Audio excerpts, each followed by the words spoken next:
ሰላም ጤና ይስጥልን የተከበራችሁ ተመልካቾቻችን እንደምን ቆያችሁ? ለዛሬ ለተረቡ ጥቅምት 5 ቀን 2018 ዓ.ም የተሰናዱ የአሻም የምሽት ዜናዎቻችን ወደ እናንተ የሚያልፉበት ሰዓት ላይ ነው የምንገኘው። በቅድሚያ ዋና ዋና ርዕሰ ጉዳዮችን ጠቁማችሁ ኮሚሽኑ ከዲያስፖራ ማህበረሰብ ሀሳባቸውን በተቃውሞ የሚገልጹ ማህበረሰቦች ገጥመውት የነበረ ቢሆንም እንደ ችግር እንዳልተመለከተው ለአሻም አስታወቀ። የቤንሻንጉል ጉሙዝ ክልል ወጣቶች በህዳሴ ግድብ አካባቢ በተፈጠረላቸው የስራ ዕድል ምክንያት ሀብት ንብረት ማፍራት መጀመራቸው ተገለጸ። የ2018 ዓ.ም የማህበረሰብ አቀፍ ጤና መድህን የምዝገባ አባልነት ከጥቅምት 1 እስከ ህዳር 30 ሆኖ መጀመሩን ቢሮ አስታወቀ። ከውጪ ፕሬዝዳንት ዶናልድ ትራምፕ ሐማስ ትጥቅ ካልፈታ በኃይልም ቢሆን እናስፈታዋለን አሉ። ክቡራን ተመልካቾቻችን አስቀድመን ያስተዋወቅናችሁ ርዕሰ ጉዳዮች ጨምሮ የቢዝነስና ምጣኔ ሀብት እንዲሁም ስፖርታዊ መረጃዎች ወደ እናንተ የሚደርሱ ይሆናል። የዕለቱ ተረኛ አሳላፊ መስከረም አዲሱ ነኝ። በቅድሚያ ወደ አዘጋጀነው ዜና ተሻገርኩ።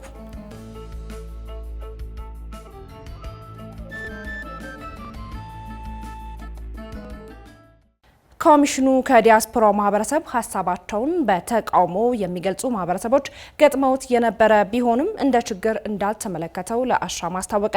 የኢትዮጵያ ሀገራዊ ምክክር ኮሚሽን ወደ ተለያዩ ሀገራት በአካል የሚሰራው ስራ መጠናቀቁን ተከትሎም በበይነ መረብ አጀንዳ የማሰባሰብ ሂደት እንደሚቀጥልም ጠቁሟል። አዲስ እንግዳ ሰው ኢትዮጵያዊ የሆነ ሁሉ በሀገራዊ ምክክር ሂደቱ ተሳታፊ እንዲሆን ኮሚሽኑ በመርህ እየሰራ ይገኛል ያሉት በኢትዮጵያ ሀገራዊ ምክክር ኮሚሽን የክልሎች የከተማ አስተዳደሮችና የዲያስፖራ አስተባባሪ ረታ ጌራ፣ በዚህም ኮሚሽኑ ትውልደ ኢትዮጵያውያን የሆኑ ዜጎችን የማሳተፍ ስራውን ሲሰራ መቆየቱን ተናግረዋል። ኮሚሽኑ ከኢትዮጵያና ትውልደ ኢትዮጵያውያን በሰራው የአጀንዳ ማሰባሰብ ስራም ባለፉት 2 ወራት ገደማ ወደ 5 ማለትም ወደ አሜሪካ፣ ካናዳ፣ ደቡብ አፍሪካ፣ ዱባይ፣ ለንደንና ስዊድን ማቅናቱን ረታ አንስቷል። ኃላፊው የኮሚሽኑ የመጨረሻው ጉዞ በለንደን የተደረገው መሆኑን አስታውሰው ኮሚሽኑ ከነዚህ ጉዞዎች በአጠቃላይ ያገኛቸውን ውጤቶች አብራርተዋል። በዚህም ውይይቶች በዋናነት ዋና አጀንዳ የሚባሉ የኢትዮጵያውያንና ትውልደ ኢትዮጵያውያን አጀንዳዎችን ማሰባሰብ ተችሏል። በሁለተኛነት ደረጃ ዲያስፖራውን ወይም ትውልደ ኢትዮጵያውያንና ኢትዮጵያውያንን የሚወክሉ በሀገራዊ ጉባኤ አዲስ አበባ መጥተው የሚሳተፉ አካላትን ውክልና እንዲያደርጉ ተደርጓል። በዋናነት የተገኙት ውጤቶች እነዚህ ቢሆኑ በአጠቃላይ ስለ ምክክር ኮሚሽኑ እስካሁን ያለውን የስራ ሂደት በተመለከተ፣ አካታችነቱን በተመለከተ፣ ወደፊት በሚያከናውናቸው ስራዎች ላይ ምን ያህል ግልጸኝነት አለው በሚሉት ነገሮች ላይ ውይይት ተደርጎ በኮሚሽነሮች ምላሽ የተሰጠበት ሂደት ነው። ረታ በአካል ሲካሄድ የቆየው የአጀንዳ ማሰባሰብ ስራ መጠናቀቁን ተከትሎ በቀጣይ የኮሚሽኑ ስራ ምንድነው በሚል ከአሻም ለተነሳላቸው ጥያቄም የሚከተለውን ምላሽ ሰጥተዋል። በተለይም በውጭ ሀገር የሚኖሩ ኢትዮጵያውያንና ትውልደ ኢትዮጵያውያን በተመለከተ እስካሁን ተደራሽ ያላደረግናቸው አካባቢዎች አሉ። ለምሳሌ በአፍሪካ ደቡብ አፍሪካ ላይ ፕሪቶሪያ ላይ ስናካሄድ ሌሎች አፍሪካ ሀገሮች ላይ ኢትዮጵያውያኖች አሉ። እነሱን በዙም ሚቲንግ ወይም በበየነ መረብ ውይይቶች አድርገን አጀንዳዎችን በአንድ ዙር ማሰባሰብ ችለናል።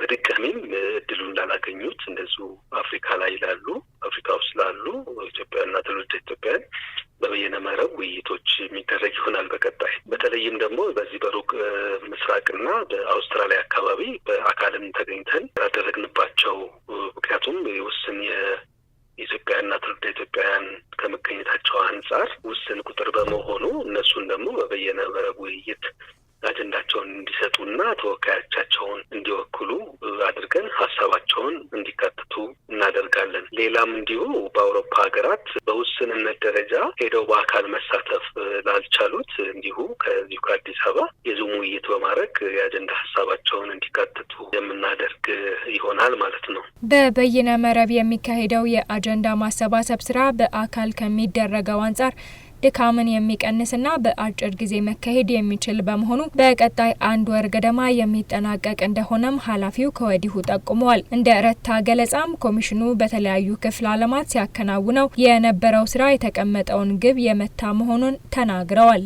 አንደኛ 6 ሀገሮችን እንዲሳተፉ መድረክ ማመቻቸት ያቀድ ነው። 6ቱንም አከናውነናል። እነዚህም መድረኮች ስናቅድ በቁጥር ደረጃ አብዛኛው ኢትዮጵያዊና ትውልደ ኢትዮጵያ ይገኝበታል ተብሎ የሚታሰቡ ቦታዎች ነው የተመረጡት። ሁለተኛ የፖለቲካ ሴንተር የሆኑ ማዕከል የሆኑ ቦታዎችም እንዲካተቱ ተደርገዋል። ከዚህ አንጻር በውጭ ሀገር የሚኖሩ ኢትዮጵያና ትውልደ ኢትዮጵያውያኖች ተገኝተው ሀሳባቸውን በግልጽነት እናንተም እንዳያችሁት በቀጥታ በሚተላለፍ መንገድ በግልጽ ሀሳባቸውን እንዲያቀርቡ ተደርጓል። በግልጽ እንደታየውም ሀሳባቸውን ገልጸዋል፣ አጀንዳ ይዘዋል፣ ተቃውሟቸውንም ገልጸዋል። ሀገራዊ ምክክር ኮሚሽን እንግዲህ መስማት ነው ያለበት። እሱን ነው እኛም ያደረግነው። አጀንዳዎቻቸውን መያዝ፣ ግልጽነት ባልተፈጠረበት ነገሮች ላይ ግልጽነት መፍጠር፣ ደግሞ ወደ ምክክሩ ሀሳብ እንዲመጡ ምክር ማድረግ ነው የኛ ተግባርና የነበረው። ይሄ በተገቢው ተሳክቷል ብለን ነው የምናስበው። ኮሚሽኑ በሰራቸው በእነዚህ ስራዎች የገጠሙት ተግዳሮቶችን አስመልክቶ ኃላፊው በሰጡት ማብራሪያም ወደ ውጭ ሄደው ውይይቱን ለሚያደርጉ የኮሚሽኑ አባላት የቪዛና መሰል አገልግሎቶችን ለማግኘት አድካሚ የሆኑ ሂደቶችን ማለፋቸውን አንስተዋል። በሌላ በኩል ኮሚሽኑ በተንቀሳቀሰባቸው ሀገሮች የሚገኙ የተለያዩ ሀሳብ ያላቸው ዜጎች ኮሚሽኑ ያመቻቸውን ተቀምጦ ሀሳብን በሰለጠነ መንገድ የማስረዳት ሂደት ትተው በተለያዩ መንገዶች ተቃውሞችን የማስነሳትና ረብሻዎችን የመፍጠር ሁኔታዎች መፈጸማቸውን አመላክተው ይህንንም ኮሚሽኑ እንደ ችግር እንደማይመለከተው አንስተዋል። የቤንሻንጉል ጉሙዝ ክልል ወጣቶች በህዳሴ ግድብ አካባቢ በተፈጠረላቸው የስራ እድል ምክንያት ሀብት ንብረት ማፍራት መጀመራቸው ተገለጸ።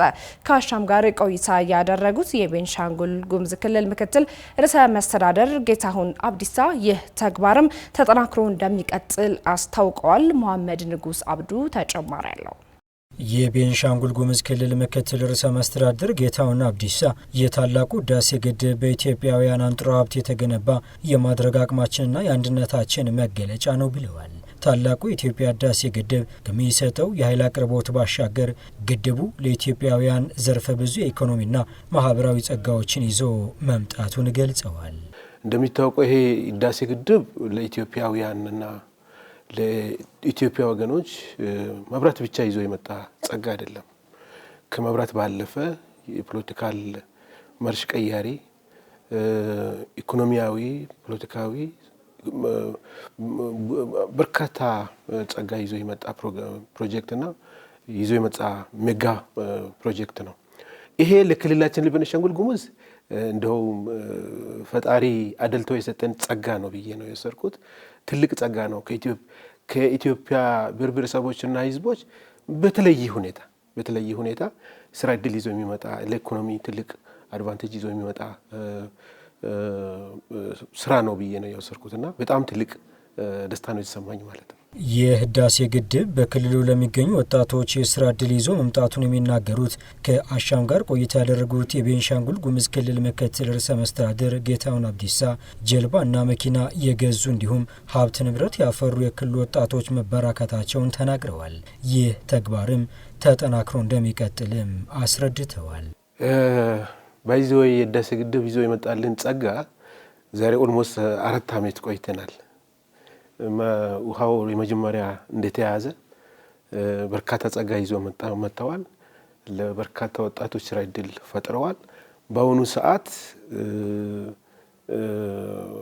አሳ በማውጣት ብቻ ህይወታቸው ተለውጡ በርካታ ስራ አጥ ወጣቶች ጀልባ የገዙ፣ መኪና መግዛት የጀመሩ፣ ጥሪት ሀብት ያፈሩ፣ ቤት የሰሩ ነገም ይሄ ተጠናክሮ የሚቀጥልበት ሁኔታ ነው ያለውና ክልሉ ከውሃና ኢነርጂ ሚኒስቴርና ከግብርና ሚኒስቴር ጋር በጋራ በኢኮኖሚው ዘርፍ አብረው ለመስራት ትብብር እያደረጉ እንደሚገኝም ጠቁመዋል። ይህ የህዳሴው ግድብ በረከት በጋራ ለመጠቀም ቅንጅት እንደሚያስፈልግም ምክትል ርዕሰ መስተዳድሩ ይናገራሉ።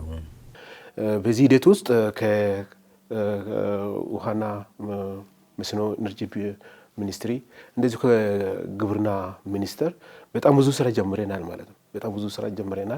ይሄ የበለጠ አጠናክረን ለመቀጠል አሁን የተጀመረው የዚህ ኢንተግሬትድ የንጋት ሐይቅ ማስተር ፕላኑ ያጠናከራል የሚል ግምት ነው ያለ።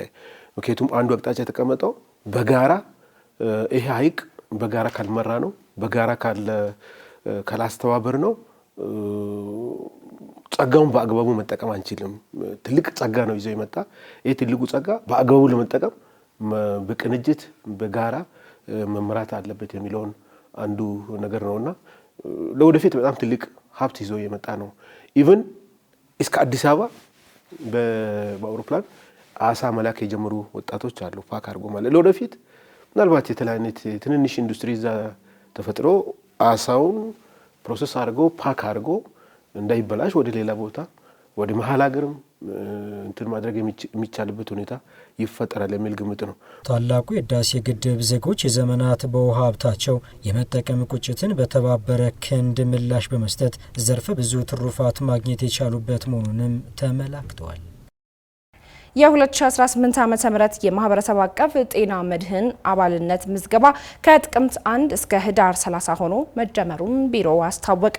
የአዲስ አበባ ከተማ አስተዳደር ጤና ቢሮ በበጀት ዓመቱ ከ2 ሚሊዮን በላይ ነዋሪዎችን አባል ለማድረግ ታስቦ እየተሰራ መሆኑንም አስታውቋል። ተጨማሪ ያለን የአዲስ አበባ ከተማ አስተዳደር ጤና ቢሮ የማህበረሰብ አቀፍ የጤና መድህን አባልነት ምዝገባን አስመልክቶ በዛሬው ዕለት ጋዜጣዊ መግለጫ ሰጥቷል። መግለጫውን የሰጡት የአዲስ አበባ ከተማ አስተዳደር ጤና ቢሮ ኃላፊ ዶክተር ዮሐንስ ጫላ ናቸው። በመግለጫቸውም በ2017 ዓ.ም ከ2.5 ሚሊዮን በላይ ዜጎች በማህበረሰብ አቀፍ ጤና መድህን አባል መሆናቸውን ገልጸው ከ2.83 ሚሊዮን በላይ አባላትና ቤተሰቦች በተመላላሽና በተኝቶ ሕክምና ከጤና ጣቢያ ጀምሮ በሁሉም የጤና ተቋማት የጤና አገልግሎት ተጠቃሚ ሊሆኑ እንደቻሉ አንስተዋል። የ2018 የማህበረሰብ አቀፍ ጤና መድህን ነባር አባላት እድሳት እንዲያደርጉ 10% አዲስ አባላትን በማፍራት ከ2.75 ሚሊዮን በላይ ነዋሪዎችን በአባልነት ለመመዝገብ መታቀዱን ገልጸው ምዝገባውም ከጥቅምት 1 ጀምሮ እስከ ህዳር 30 2018 ዓ.ም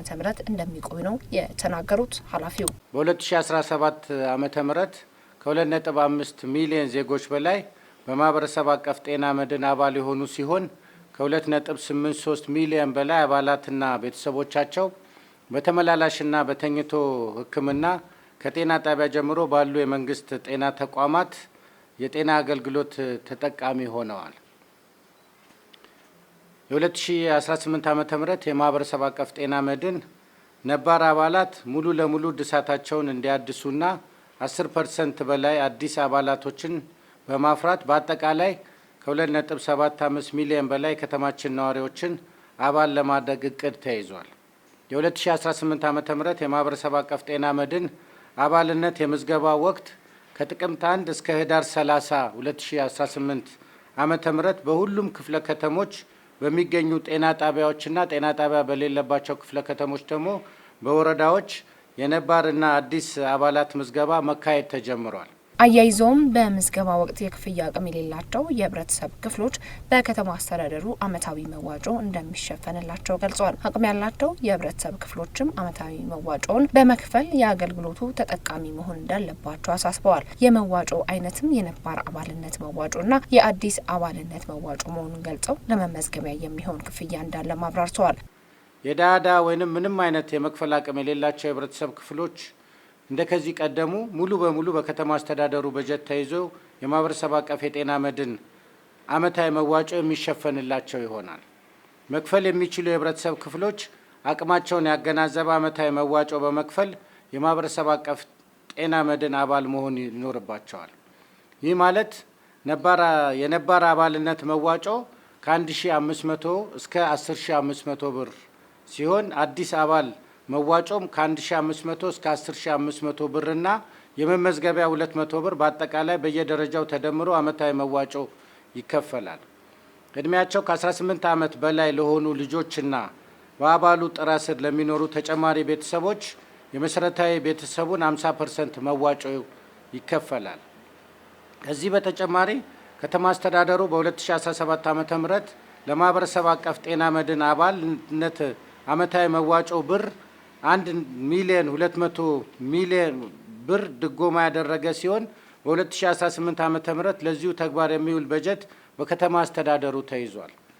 በጣም ከፍተኛ ገቢ ያላቸው የህብረተሰብ ክፍሎች አመታዊ መዋጫቸው ከ10500 ብር ጀምሮ እንደሆነና ከፍተኛ ገቢ ያላቸው የህብረተሰብ ክፍሎች ደግሞ 6900፣ መካከለኛ ገቢ ያላቸው 2000 እና ዝቅተኛ ገቢ ያላቸው የህብረተሰብ ክፍሎች ደግሞ 1500 እንደሆነ ገልጸው በጣም ዝቅተኛ የሆነ የገቢ ምንጭ ያላቸው የህብረተሰብ ክፍሎች ወጫቸው በመንግስት እንደሚሸፈንም ገልጸዋል። የ2017 ዓ.ም የማህበረሰብ አቀፍ ጤና መድህን ለጤና አገልግሎት ክፍያ ለጤና ተቋማቶች የተከፈለው ብር 1,269,000 ብር ተከፍሏል። በአጠቃላይ የክፍያ ዝርዝር ሁኔታውን ስንመለከት በጣም ከፍተኛ ገቢ ያላቸው የማህበረሰብ ክፍሎች አመታዊ መዋጮአቸው 10,500 ብር ሲሆን ከፍተኛ ገቢ ያላቸው 6,900፣ መካከለኛ ገቢ ያላቸው 2,000፣ ዝቅተኛ ገቢ ያላቸው ከዚህ በፊት የሚከፍሉትን ምንም አይነት ጭማሪ ሳይደረግ 1,500 እና በጣም ዝቅተኛ የሆኑ መክፈል አቅም የሌላቸው የማህበረሰብ ክፍሎችን ምናልባትም ቃሉን በአዋጁ ላይም እንደሚደነግገው የደሃ ደሃን በመንግስት የሚሸፈን ይሆናል ማለት ነው። ይሄም እንግዲህ የገቢ መጠናቸውን ያማከለ ነው። እንግዲህ በጣም ከፍተኛ የምንላቸው ግብር ከፋይ 20 ውስጥ የሚወድቁ ናቸው። ከፍተኛ የምንላቸው ግብር ከፋይ ለውስጥ የሚወድቁ ሲሆኑ መካከለኛ የምንላቸው ደግሞ ግብር ከፋይ አመራ ውስጥ የሚወድቁ የማህበረሰብ ክፍሎች ይሆናሉ ማለት ነው። በመደበኛ ክፍለ ኢኮኖሚ የተሰማሩ የህብረተሰብ ክፍሎች የተቀመጠው መዋጮ በመክፈል አመቱን ሙሉ በሁሉም የመንግስት ጤና ተቋማት አገልግሎት ማግኘት ይችላሉ። ማህበረሰቡ በተጠቀሰው ቀን ምዝገባና አዲሳቶችን እንዲያደርግ የአዲስ አበባ ጤና ቢሮ ጥሪ አቅርቧል። በጤናው መስክ የድጋፍ መቀነሶች ቢኖሩም በኢትዮጵያ በርካታ አማራጮች ተቀምጠው እየተሰሩ መሆኑን የጤና ሚኒስቴር አስታወቀ። የውጭ ድጋፎች መቀነሳቸው እንደ ችግር ብቻ እንደ መልካም አጋጣሚ መመልከት እንደሚገባ ሚኒስቴር ዴኤታው ዶክተር ደረጀ ዱጉማ ተናግረዋል። ቴዎድሮስ ፍቅሩ በጉዳዩ ላይ ተጨማሪ አለው። ከዚህ ቀደም ለጤናው ዘርፍ በዓለም አቀፍ ደረጃ የሚደረጉ ድጋፎች እየቀነሱ መምጣታቸውን የዓለም የጤና ድርጅት የሚያወጣቸው መረጃዎች ያመላክታሉ። ይህም በሀገራቶች ላይ ከፍተኛ ተጽዕኖ እንዳመጣ ይነገራል። ይህ የሀገራቶች የምጣኔ ሀብት እስከ ማናጋት ሲጠቀሙባቸው የነበሩ ፖሊሲዎችንም እስከ ማስቀየር እንደደረሰ ይገለጻል። ኢትዮጵያ እስከዚህ አኳያ ምን ላይ ናት ስትል አሻም የጤና ሚኒስቴር ሚኒስትር ዴኤታ ዶክተር ደረጀ ዱጉማን ጠይቃለች። እርሳቸውም ይህንን ተጋርተው በተለይም ካለፉት 5 ዓመታት ወዲህ እንደሚጠበቅና በዚህም በርካታ አማራጮች ተቀምጠው እየተሰሩ መሆኑን ገልጸዋል።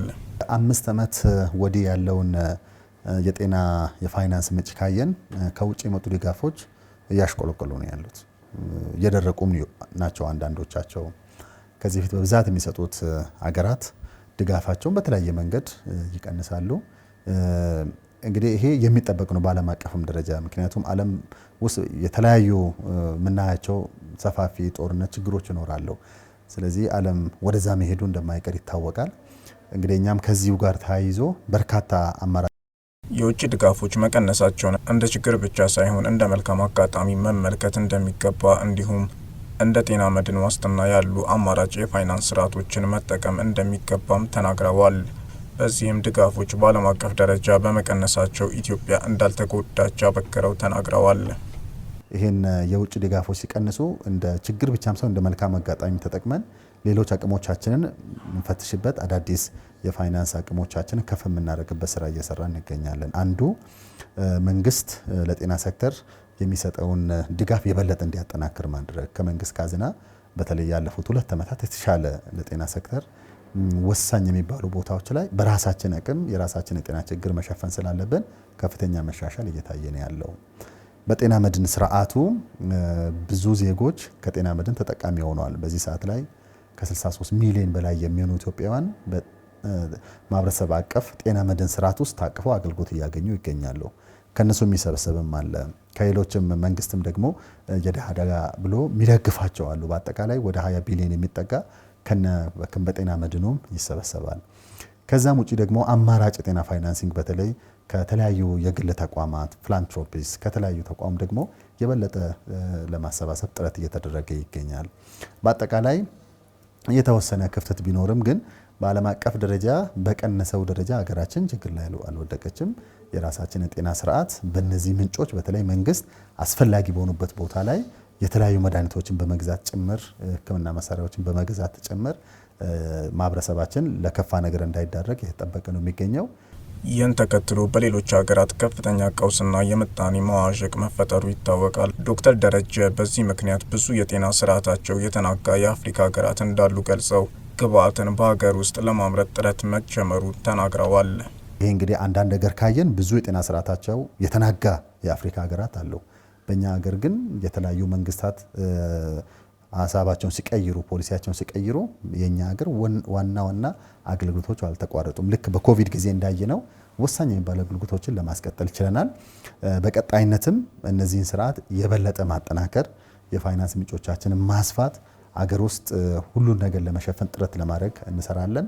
በተለይ ደግሞ አንዱ ግብዓት ነው ችግራችን እንደሚታወቀው ግብዓትን በአገር ውስጥ የማምረት ሂደት ለመሸፈን ጥረት ተጀምሯል። እንደሚታወቀው አገር ውስጥ የማምረት አቅማችን በእጅጉ ባለፉት 4-5 ዓመታት ከፍ ብሏል። በተለይም ከስርዓተ ምግብ ጋር ተያይዞ የሚከሰቱ ችግሮችን ለመቅረፍ በግብርናው መስክ በመስራት መቀነስና መቅጣት እንደሚቻል ተናግረው በራስ አቅም የመስራት አቅምን ማሳደግ እንደሚገባ ገልጸዋል።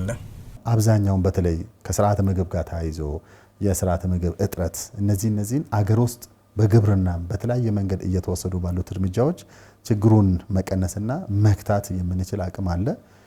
ስለዚህ ለጤናችን የትኛውንም ሀገር የትኛውንም አጋርጅት ሳንጠብቅ በራሳችን የመስራት አቅማችንን ከፍ ማድረግ ያስፈልጋል።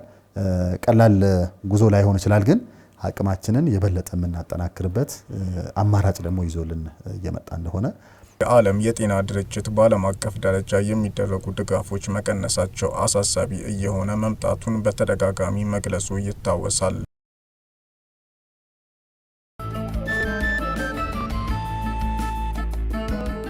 ለዕለቱ የያዝናቸውን ዜናዎቻችንን ከማጠናቀቃችን በፊት ዋና ዋና ርዕሰ ጉዳዮችን ደግመን እናስታውሳችሁ። ኮሚሽኑ ከዲያስፖራ ማህበረሰብ ሀሳባቸውን በተቃውሞ የሚገልጹ ማህበረሰቦች ገጥመውት የነበረ ቢሆንም እንደ ችግር እንዳልተመለከተው ለአሻም አስታወቀ። የቤንሻንጉል ጉሙዝ ክልል ወጣቶች በህዳሴ ግድብ አካባቢ በተፈጠረላቸው የስራ ዕድል ምክንያት ሀብት ንብረት ማፍራት መጀመራቸው ተገለጸ። የ2018 ዓ.ም የማህበረሰብ አቀፍ ጤና መድህን የምዝገባ አባልነት ከጥቅምት 1 እስከ ህዳር 30 ሆኖ መጀመሩን ቢሮ አስታወቀ።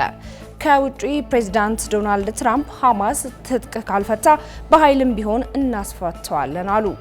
ለዛሬ ለተረቡዕ ጥቅምት 5 ቀን 2018 ዓ.ም የተሰናዱ የአሻም የምሽት ዜናዎቻችን የተከታተላችኋቸውን ይመስሉ ነበር። የተከበራችሁ ተመልካቾቻችን አብራችሁን ስለነበራችሁ እጅግ አድርገን አመሰግናለን። የዕለቱ ተረኛ አሳላፊ መስከረም አዲሱ አብራችሁ ቆይታ አደረኩኝ።